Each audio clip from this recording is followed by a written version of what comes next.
பிசினஸ்க்கு owner யாரும் தெரியுமா? தெரியாது. தெரியாம ஏன் பேசுறீங்க? எவன வீடியோ போட்டதை வச்சு நீங்க பேசக்கூடாது. நீங்க சாதாரண ஆளு கிடையாது. நீங்க படிச்ச ஒரு வக்கீல், சரியா? அப்போ எதுவுமே உங்களுக்கு தெரியாது. நான் தான் ராஜபுரம் மார்க்கெட்டோட ஓனர்.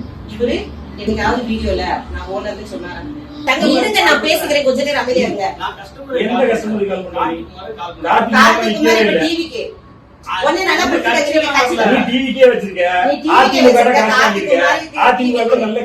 அதனால நீங்க வந்து என்னோட பிசினஸ்ல கை வச்சுட்டு போவீங்க. நான் வந்து உங்களை கொஞ்சமா வாங்கி சாப்பிட்டவங்க இந்த பொருள்னால என்ன விளைவுகள் வந்துச்சு அதை ப்ரூஃப் பண்ணணும். எவனாவது வாய்க்கு வந்து பேசுறதுல நான் ஆதாரம் எடுக்க முடியாது. எனக்கு 1000 எதிரி இருப்பான், அவன் வாய்க்கு வந்ததுதான் பேசிட்டு இருப்பான், அதெல்லாம் நான் ஆதாரம் எடுக்க முடியாது. என்ன அவ்வளவு தப்பு பண்ணிருக்க? நானும்